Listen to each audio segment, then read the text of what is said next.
Have you ever made a storm at sea quilt? Stay tuned for this wonderful parade of quilts in a variety of colorways. You'll be amazed that they are all the same block. And stay tuned for my piecing tips as you make your very own storm at sea block. New fabric collections from Island Batik are hitting shops now. Which is your favorite?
Thank you to the industry partners who graciously donated materials to the ambassadors for their quilt projects.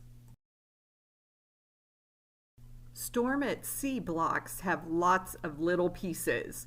The AccuQuilt block on board die is the perfect solution to let me get a scrappy quilt in no time at all. The Storm at Sea block does have a lot of pieces. We're going to start with our diamond unit.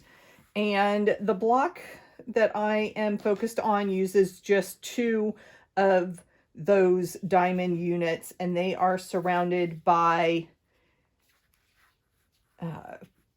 half rectangle triangles. So I am going to position all of those like so.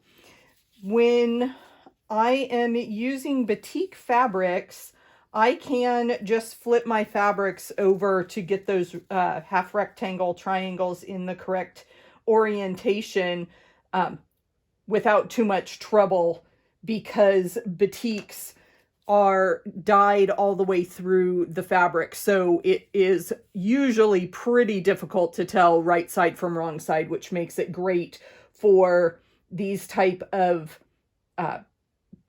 units that definitely have a right and a left side. So I'm going to sew these units. Whenever you are surrounding 4 sides of a shape, you can speed up your piecing by sewing opposite sides. So I will sew my diamonds like that, and then add the remaining 2 opposite sides to complete that unit. The AccuQuilt die cuts the dog-ear tips of your units so everything lines up really nicely to sew your units together. The second unit in the Storm at Sea block is a square in a square. And this square in a square, both the small and the large unit, have 2 rounds of corners going on the block. So again, we will sew opposite sides and finger press those open, and then we will join the other 2. So it helps to have several units going on, or an alternate block that you can use for chain piecing. So since I have the small version and the large version, I will be able to chain piece these units. I am going to turn my unit over so that this solid piece of fabric is on the bed of my machine, and that way I can aim for the intersection of my stitching lines so that I don't cut off any points.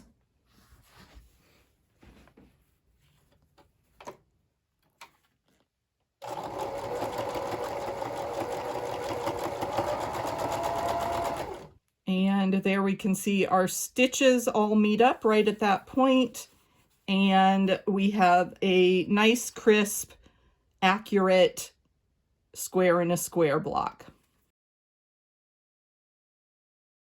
Once you have the 4 portions sewn together, it is time to complete the block. And the critical part of this block is matching those points. So I'm going to show you my pinning trick to keep those sections lined up. And I will demonstrate here on the large square in a square and its corresponding diamond unit. So the first thing I do is I take a pin, and on the wrong side, I'm going to insert my pin right in the intersection of that seam.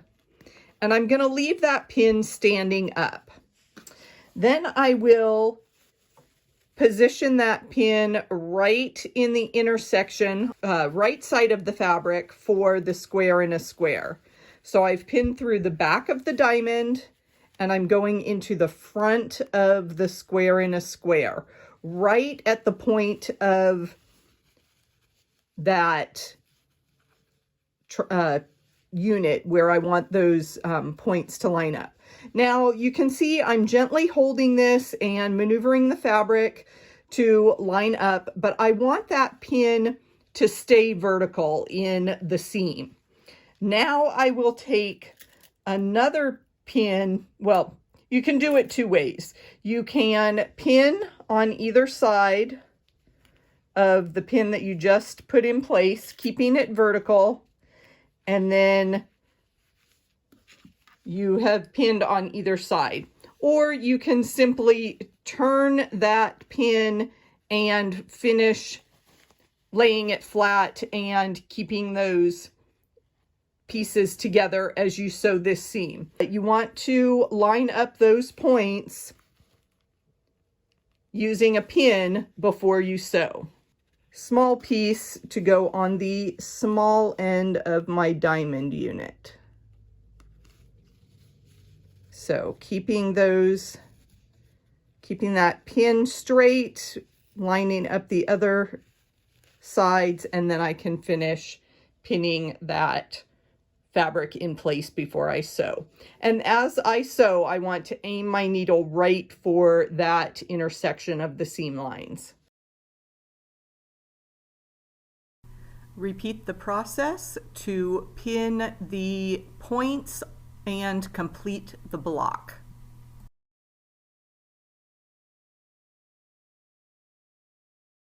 Are you inspired to try the Storm at Sea quilt? Let me know in the comments below which color scheme you are going to try next. If you are looking for more modern quilting inspiration, check out this video. Happy quilting, and I'll see you soon with another tutorial.